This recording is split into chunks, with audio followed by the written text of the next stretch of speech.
سری لنکا میں موجود Adams pack پر حضرت آدم علیہ السلام کے قدموں کے نشان کو دنیا بھر سے مختلف مذاہب کے لوگ دیکھنے آتے ہیں، کیونکہ حضرت آدم علیہ السلام اس دنیا میں آنے والے پہلے انسان تھے۔ دنیا کے تین بڑے مذاہب اسلام، عیسائیت اور یہودیت، تینوں ہی مذاہب حضرت آدم علیہ السلام کو مانتے ہیں۔ سبھی ان کے قدم مبارک کو ایک اونچی پہاڑ کی چوٹی پر کئی میل کا سفر طے کر کے بہت شوق سے دیکھنے جاتے ہیں۔ لیکن دوستو، کیا کبھی کسی نے یہ سوچا ہے کہ حضرت آدم علیہ السلام اگر اللہ کے حکم سے اس دنیا میں آئے تو اس جہان فانی سے انہیں جانا بھی مقصود تھا؟ ہمیں دنیا کے مختلف ممالک میں مختلف انبیاء اکرام کی قبروں کے یا ان کے مزاروں کے نشانات ملتے ہیں، لیکن کیا کبھی کسی نے اس بندہ اول کی قبر یا مقبرے کو جاننے کی یا تلاش کرنے کی کوشش کی ہے؟ دوستو، جب حضرت آدم علیہ السلام اس دنیا میں آئے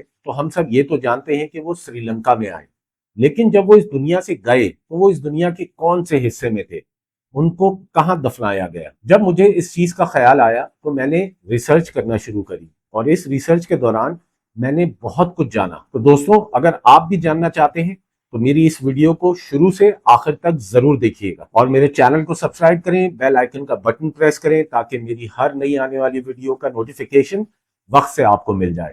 ویڈیو پسند آئے تو اس کو لائک کریں، اس کو شیئر کریں اپنے دوستوں کے ساتھ، اور کامنٹ کر کے ضرور بتائیے گا۔ دوستوں، سوشل میڈیا پلیٹ فارمز کے الگورتھم کچھ اس طرح کام کرتے ہیں کہ آپ لوگ جتنا میری ویڈیو کو لائک کریں گے، اس پہ کامنٹ کریں گے، یوٹیوب اتنا ہی اس ویڈیو کو دوسروں کے ساتھ شیئر کرے گا۔ دوستوں، اس ویڈیو کی ڈسکرپشن میں میرے انسٹاگرام، فیس بک اور ٹک ٹاک کے لنکس موجود ہیں۔ آپ سب سے ریکویسٹ ہے کہ ان پلیٹ فارمز پر بھی آپ لوگ مجھ کو فالو کریں تاکہ آپ اور میں مل کر ایک ایسی کمیونٹی بلڈ کر سکیں جو علم، نالج کی متلاشی ہو۔ اور اسی سلسلے میں میں اور میری ٹیم آپ لوگوں کے لیے لانگ ویڈیوز، شارٹ ویڈیوز اور پوڈ کاسٹ وقتاً فوقتاً لاتے رہیں گے۔ تو دوستوں، میں ہوں احسن ضیاء۔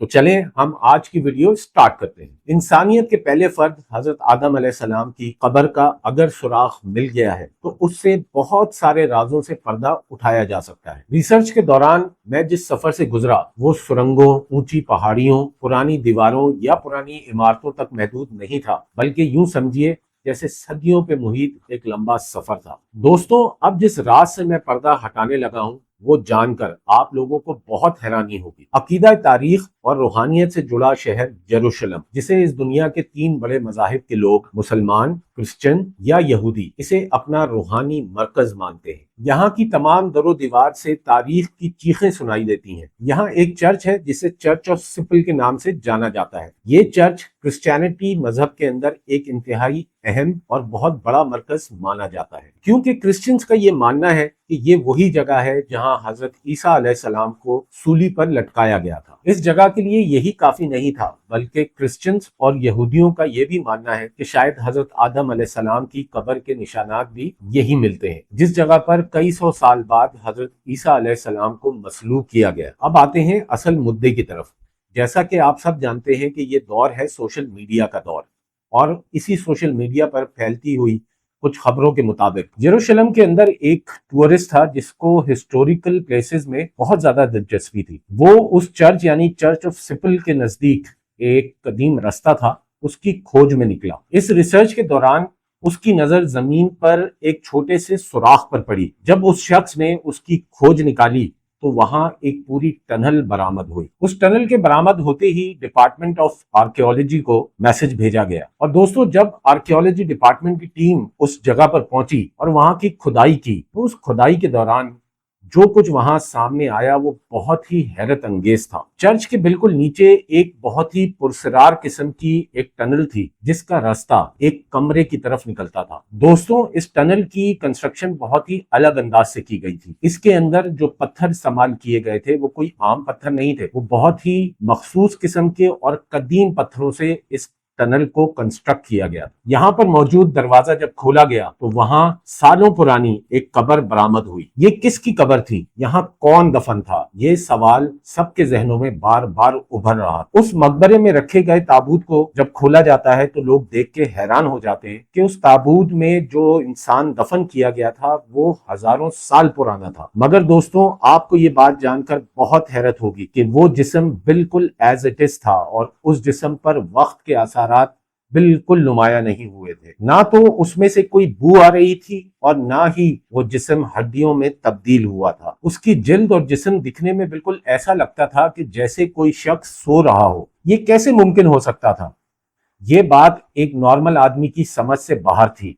دکھنے میں ایسا لگتا تھا کہ کسی بہت بڑی طاقت نے اس ڈیڈ باڈی کی حفاظت کی ہے۔ اس ڈسکوری پر تمام ریسرچرز بہت حیران تھے۔ اب یہاں آ کر تاریخ کا ایک نیا باب کھلتا ہے۔ ریسرچ کے دوران پتہ چلتا ہے کہ یہ کسی عام انسان کی قبر نہیں۔ ماہرین ابھی ریسرچ میں اس کا اندازہ لگا ہی رہے تھے کہ ان کی نظر سائٹ پہ رکھے ایک چھوٹے تابوت پر پڑتی ہے۔ یہ تابوت قدیم پتھروں کا بنا ہوا تھا اور اس پر کچھ تحریر تھا جو سمجھ سے باہر تھا۔ اس تابوت پہ لکھی ہوئی عبارت کو ٹرانسلیٹ کرنے کے لیے ماہرین کو بلایا گیا۔ جب ماہرین نے اس عبارت کو ٹرانسلیٹ کیا تو اس کا ترجمہ کچھ یوں تھا: آدم پہلا انسان۔ یہ پڑھ کر تمام ریسرچرز بہت حیران رہ گئے، کیونکہ اس ٹرانسلیشن کو پڑھنے کے بعد یہ بات ثابت ہوتی تھی کہ یہ جو مقبرہ ہے یہ کسی عام انسان کا نہیں بلکہ حضرت آدم علیہ السلام کا ہے۔ دوستوں، اس ریسرچ کے دوران اس جگہ سے اور بھی بہت سے ایسے شواہد جمع کیے گئے جس سے یہ بات بالکل ثابت ہوتی تھی کہ یہاں جو شخص دفن ہے وہ کوئی عام انسان نہیں۔ اس جگہ پر گلنے یا سڑنے کے کوئی بھی آثار موجود نہیں تھے، یہاں تک کہ وہ باڈی نہ تو مٹی میں ملی اور نہ ہی ہڈیوں میں تبدیل ہوئی۔ دوستوں، یہاں یہ بات بہت امپورٹنٹ ہے کہ ہزاروں سال بعد بھی جس کا جسم اپنی صحیح حالت میں موجود ہو وہ کوئی عام انسان نہیں ہو سکتا۔ اسی ریسرچ کے دوران اس جگہ پر مزید کھوج لگائی گئی تو وہاں ریسرچرز کو ایک مٹی میں اٹا ہوا ایک بہت پرانا قدیم ایک سکرول ملا۔ جب اس سکرول کو کھولا گیا تو اس میں کچھ نقش تحریر تھے، اور جب ریسرچرز نے ان نقش کو بہت غور سے دیکھا تو انہیں سمجھ آیا کہ یہ کسی جگہ کا نقشہ ہے، جو دیکھنے سے تو لگتا تھا کہ یروشلم کا کوئی ایریے کا نقشہ ہے، لیکن جب اس نقشے کو بغور دیکھا گیا تو پتہ لگا کہ یہ کوئی عام نقشہ نہیں۔ اور پھر اس نقشے کی تحقیق کی گئی تو پتہ چلا کہ یہ یروشلم کے کسی ایریا کی طرف نہیں بلکہ افریقہ کے کسی ان نون ایریا کی طرف اشارہ کر رہا تھا۔ دوستوں، یہ ان نون پلیس شاید وہی جگہ ہو سکتی تھی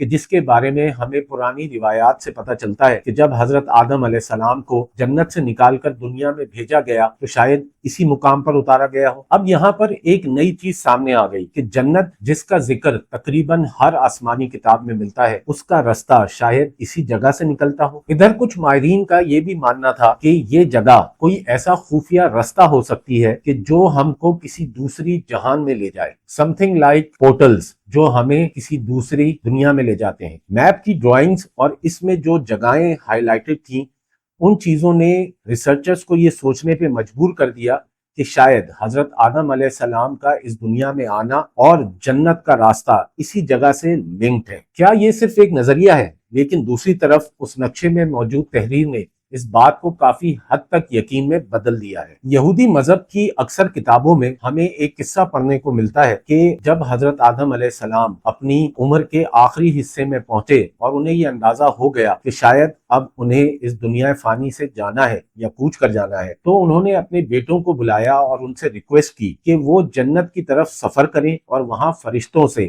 زندگی بڑھانے کا ایک آئل لے کر آئیں، تاکہ اس آئل کی مدد سے وہ اپنے درد کو کچھ حد تک کم کر سکیں اور کچھ اپنی زندگی کو بڑھا سکیں۔ ان بیٹوں میں سے حضرت آدم کے ایک بیٹے نے ان کی بات مانی اور جنت کے دروازے پر پہنچا، لیکن فرشتوں نے ان کی اس درخواست کو رد کر دیا اور ان کے بیٹے کو بتایا کہ جب سے حضرت آدم علیہ السلام کو اس دنیا میں بھیجا گیا ان کے ایک ایکٹ کی وجہ سے، اس کے بعد سے یہ لا بن گیا کہ اب کوئی بھی انسان جنت میں قیامت سے پہلے نہ تو داخل ہو سکے گا اور نہ تو کوئی چیز جنت سے حاصل کر سکے گا۔ جب حضرت آدم علیہ السلام نے یہ سنا تو اس کے بعد اپنے دونوں ہاتھ اٹھا کر اللہ کی بارگاہ میں دعا کی، اور پھر جب حضرت آدم علیہ السلام کا انتقال ہو گیا تو بی بی حوا نے اللہ کے بارگاہ میں دعا کری کہ مجھے بھی مرنے کے بعد حضرت آدم علیہ السلام کے برابر میں دفنایا جائے، اور پھر حضرت میکائیل علیہ السلام نے دوسرے آسمانی فرشتوں کے ساتھ مل کر اللہ کے حکم سے حضرت آدم علیہ السلام کو آسمانی پانیوں سے غسل دیا اور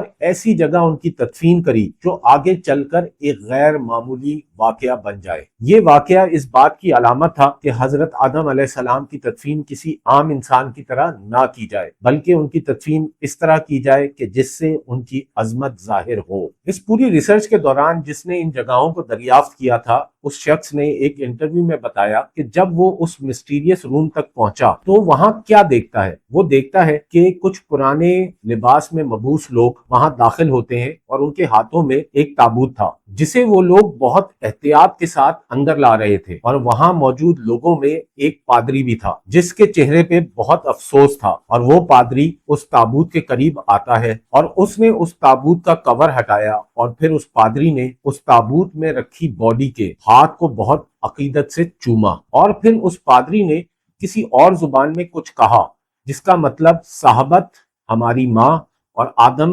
ہمارے والد۔ اور دوستوں، یہ سارا نظارہ دیکھ کر اس ریسرچر کی روح کانپ اٹھی، اور پھر بعد میں اس ریسرچر نے جب اس کی تحقیق کی تو پتہ چلا کہ یہودیوں کی قدیم زبان ہیبرو میں صحابت کا مطلب اماں حوا ہے۔ اس نے وہاں جو کچھ بھی دیکھا وہ کوئی خواب نہیں تھا، بلکہ تاریخ کا ایک پنا تھا جو اسے دکھائی دیا تھا، جو شاید کئی سو سال پرانا تھا، لیکن اسے دکھنے میں ایسا لگتا تھا کہ یہ سب کچھ آج ہو رہا ہے۔ یہ تمام ریسرچ آج پوری دنیا میں سوشل میڈیا اور انٹرنیٹ کی توسط سے دیکھی جا رہی ہے۔ تو دوستوں، بینگ اے مسلم، اگر ہم قرآن کو اسٹڈی کریں تو ہمیں اس پرٹیکولر جگہ کا یا ایون حضرت آدم علیہ السلام کی وفات کے بارے میں کسی قسم کا کوئی ذکر نہیں ملتا۔ یہ ساری باتیں سوائے اللہ کے کوئی اور نہیں جانتا۔ دوستوں، ریسرچ ضرور کریں، علم ضرور حاصل کریں، لیکن یقین صرف اس بات کا کریں جو اللہ یا اللہ کے نبی حضرت محمد صلی اللہ علیہ وآلہ وسلم نے فرمایا ہو۔ تو دوستوں، امید کرتا ہوں کہ میری آج کی ویڈیو آپ کو پسند آئی ہوگی۔ اگر ویڈیو پسند آئی ہے تو ویڈیو کو لائک کریں اور کامنٹ کر کے ضرور بتائیں، اور ہاں، چینل کو ضرور سبسکرائب کریے گا۔ خدا حافظ۔